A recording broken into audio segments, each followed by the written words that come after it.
Here's your complete guide to the top 50 wide receiver starts and sits, as well as the tier rankings in this video, guys. As we get into it, make sure to hit that like button. The like goal is right here. I hate wasting people's time, so let's get right into it. Grouping these S tier players together in this order, we have Justin Jefferson, Amon-Ra, Jamar Chase, Nico Collins, Marv, and Rashee Rice. Justin Jefferson has been increasing his target share throughout the weeks, which is really the only issue that we've had with him. And as that goes up, even though we do have a matchup against the Green Bay Packers, which is a little bit tougher with Jair Alexander, in previous years we've seen that the Packers love to double Justin Jefferson, and now that we have Jordan Addison back, it's going to open up this offense so much more. I'm not worried about this matchup, and he's still an S tier wide receiver for me. At number 2, Amon-Ra does get a tougher matchup against the Seahawks. They are 5th in points given up to wide receivers, meaning that they don't allow a whole ton of fantasy points. The good news is that in recent history of the Geno and Goff era on these teams, this matchup has statistically been a pretty high scoring one, and they are also projected this week to be top 5 in scoring of total offense. And Chase gets a pretty decent matchup against the Panthers this week. It's nothing like the Commanders, because the Commanders are easily far and away the number 1 best matchup for wide receivers.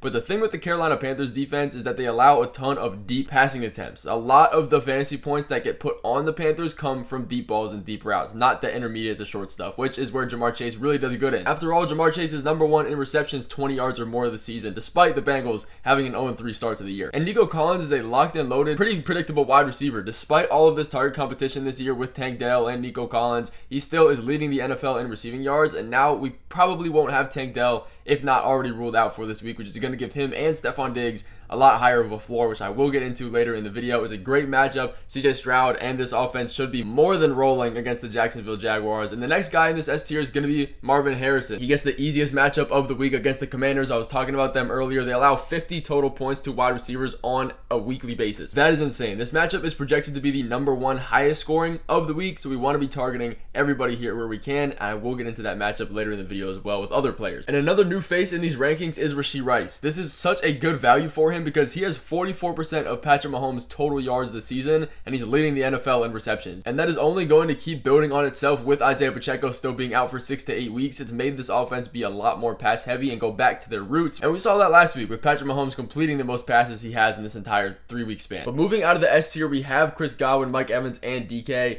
This might be a little bit crazy, but Chris Godwin is the wide receiver 3 on the year. He is getting a ton of usage out of the slot, and now him and Mike Evans get a pretty decent matchup against the Eagles, who are top 10 in points allowed to wide receivers. They're pretty positive. And for all the Mike Evans owners, you're probably thinking this is insanely high for him, which it might be a little bit, but Todd Bowles and his coaching staff has come out and said it is their job to get Mike Evans more involved, and they want him to be. Every single time a coach comes out and says that, almost every single time, the wide receiver ends up going crazy. And DK himself gets a great matchup against the Lions this week, who allow the 3rd most points to wide receivers. They are very easy over the top in their secondary. Their run defense, it's a different story. If you guys haven't seen the running back tier rankings, I posted them yesterday. You guys do want to go check that out because the run defense is pretty good, which is changing the position for guys like Kenneth Walker if he plays and Zach Charbonnet. But another guy next in this list is going to be Drake London. He does get a tougher matchup against the Saints defense. They're not necessarily a freebie, but Kirk Cousins keeps looking better. This offense keeps improving. Drake London should build on those 9 targets that he saw last week. Then we have Diggs and Tyreek Hill next up. Stephon Diggs, a great play because we're not going to have Tank Dell playing this week, which makes him the wide receiver 2. I mean, I'm not going to say he's the wide receiver 1, but he gets a good amount of target share from the slot. That's what essentially they brought him into this offense for, and that's what he's been seeing. So those receptions are going to keep his floor high, especially with less competition in a great matchup against the Jaguars, who, I mean, we saw what the Bills did to them last week with no-name wide receivers, some could say. So imagine what Stephon Diggs and Nico Collins are going to do to them. And then Tyreek Hill, we do have confirmed that Tyler Huntley is going to be the starting quarterback. I think that's a way better opportunity than Tim Boyle is. Still not as good as Tua, but he is the focal point of this offense, and he's going to get the number 1 amount of targets. Will they turn into receptions? That's a whole different story, but he's going to get looked at, and if they want to win, they need Tyreek Hill to actually carry this offense, even in a tougher matchup against the Titans secondary, which is actually very, very good. Next up, we have Brandon Ayuk, who's only going to get more success as the year goes on. He didn't participate in training camp, so it's kind of a given that he started slow. Now, if I would have told you he would have started this slow through 2 weeks, I would be lying. But if the 49ers want to win in this matchup against the Patriots, which shouldn't be too hard, they need to get him involved, especially if they have no Kittle and possibly no Debo again. Chris Olave is a guy that's been seeing a good amount of success over the last 2 weeks, averaging 84 yards for that 2-week span. He was a guy in our buy low videos, and now he's finally starting to prove that. And it is a tougher matchup against AJ Terrell and the Falcons, but he's still a must start regardless. Rashid Shaheed is another guy we will be starting, but I will put him later down in this video, so make sure to stick around for that analysis on him because he did put up 0 points last week. Next up, we have DJ Moore and Garrett Wilson. Keenan Allen coming back into this offense whenever that happens is going to hurt DJ Moore, but he's coming off a week with 10 targets. He's been averaging a ton of targets throughout the year, and now he gets a matchup against the Rams, who are top 5 in points given to wide receivers. They're a very positive matchup. That top 5 mark is allowing 40 points to opposing wide receivers a game. We saw in previous weeks with that one huge game from Jameson Williams, then from Marvin Harrison, then Juwan Jennings last week. All of these wide receivers are averaging 120 yards each, and that was all against the Rams defense. Now with Garrett Wilson, he does have a really tough matchup against the Broncos and Patrick Surtain. I've talked about this in almost every single video. He is a fantasy football nightmare. He's averaging 5 points allowed to every single team's number 1 wide receiver, that being Mike Evans, George Pickens, and DK Metcalf. Every single week that they had a down week, it was because of the Broncos and Patrick Surtain. And now Garrett Wilson gets that matchup. It does scare me, so you can move him down the rankings a little bit, but he still should be started because he's building that rapport with Aaron Rodgers, and he said that that is a priority for him. And Zay Flowers next up hasn't had a whole ton of fantasy success, but a lot of that does depend on the game script, kind of like Derrick Henry in a sense. If you look at last week, when the team's up 28-6, your mentality is going to be to run the ball, so he wouldn't get as much usage, and that's exactly what happened. The good news is that you can't necessarily do that against the Bills defense because they have Josh Allen. They can always come back, and they always put up points. So they should be able to lean on Zay Flowers, who is a very clear-cut wide receiver 1 in this offense as far as targets and everything goes as well. He is also very, very efficient on the routes he does run. He is top 5 in separation in the entire NFL. He was last year as well. Like, this isn't a new stat. And next up, to group these guys together, we're going to have Jaden Reed, Deontay Johnson, Amari Cooper, and JSN. Jaden Reed does have the possibility of Jordan Love coming back, which is going to keep his ranking this high. If Jordan Love doesn't play this week, I'm going to move him down a little bit just because that Vikings defense is very, very good. We saw what they did to CJ Stroud and the Texans last week.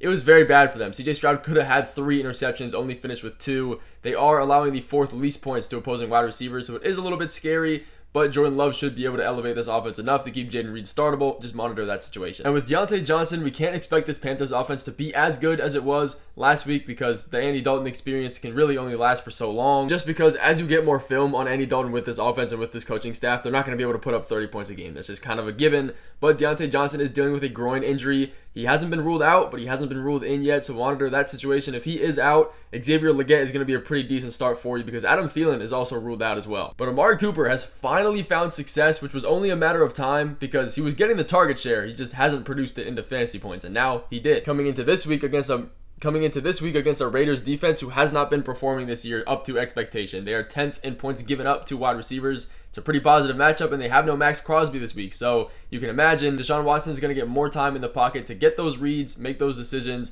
and hopefully get Amari Cooper some more downfield looks. And as far as JSN goes, he gets a great matchup against the Detroit Lions defense, who very positive in points allowed given to wide receivers this year. It's just a fact. This is projected to be a very high-scoring game. I want JSN, I want DK, even Tyler Lockett as a flex fringe start if we need it. But guys, make sure to drop your start sit questions in the comments. I will be getting to all of them before Sunday's tip-off. And then we have Jacoby Myers here in a matchup against the Cleveland Browns and Denzel Ward, which is a tough one, but they haven't really been as tough as expected. So it is definitely not impossible to get some usage off of them, and we don't have Devontae Adams in this week. He is ruled out. That's even more usage and more routes run for Jacoby Myers, who's going to be this wide receiver 1 for the team. I'd also even elevate Brock Bowers because we don't have Michael Mayer playing in this week either. So the Raiders are going to very much depend on those 2 guys to get almost all of their yardage. Jacoby Myers is a fine start this week because of that. But this would not be a wide receiver ranking video if we don't have the man Juwan Jennings in here. George Pickens and Terry are going to be behind him as well in this rankings. Juwan Jennings is getting a ton of success because he plays out of the slot. We have the possibility of Kittle and Debo not playing this week. That's going to get him a ton more usage. We saw it last week. I do expect Brandon Ayuk to take a big step forward.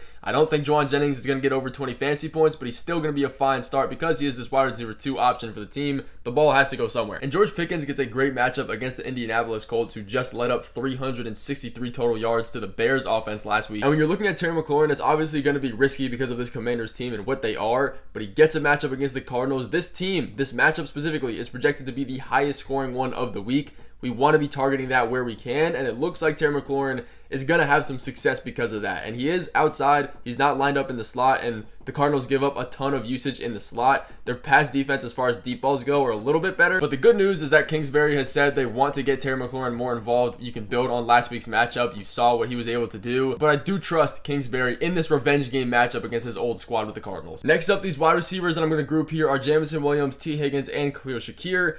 Williams not coming off a great game last week, but he gets a matchup against the Seahawks, who they are a tough defense. They have a tough secondary and run defense, but this matchup is projected to be pretty high scoring, and Jameson Williams doesn't really need that much usage to get a viable fantasy point performance. So he's a fine flex guy if you need it.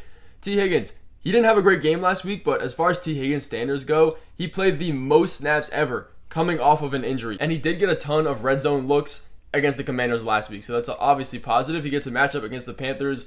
They allow a ton of their fantasy points per game in deep routes. That's exactly what T. Higgins, Joe Burrow, this entire offense likes to run. And if we look at Khalil Shakir, he's essentially the wide receiver 1 for the Bills. He's leading the team in targets. He also has caught every single pass that's been thrown his way. He looks to be reliable. He is that guy. And, you know, when you have Josh Allen in the Bills offense, there's going to be points scored every week, so that upside is going to be there. Then we'll take Jordan Addison, Christian Kirk, Brian Thomas, and Rashid Shaheed after that. Jordan Addison has been ruled in for this matchup against the Packers, which is a pretty tough one. But again, like we were talking about with Justin Jefferson, they like to double him. So if that does end up happening, Jordan Addison is going to get that much more looks. We still don't have TJ Hawkinson. As long as Addison isn't on a snap count or limited, which it doesn't look like he is, he will be a fine flex play even in this tougher matchup. And if we have Jordan Love coming back, it's just going to make it even better because there should be more offense for this entire matchup in general. And as long as Trevor Lawrence can wake up, Christian Kirk and Brian Thomas should get some good usage. We don't have Evan Ingram, so that's leading Christian Kirk to see even more slot snaps than he already has. The Texans secondary isn't impossible to pass on. We saw that last week with the Vikings. So him and Brian Thomas Jr. are back-to-back again in these rankings. A little bit lower than we would have hoped where we drafted them at. And then Rashid Shaheed, he got unlucky last week. 5 targets, 0 receptions, 0 fantasy points. He did drop a few passes, and Derek Carr did kind of miss him on a few open ones as well. So that 0 fantasy points isn't really as bad as the numbers looked.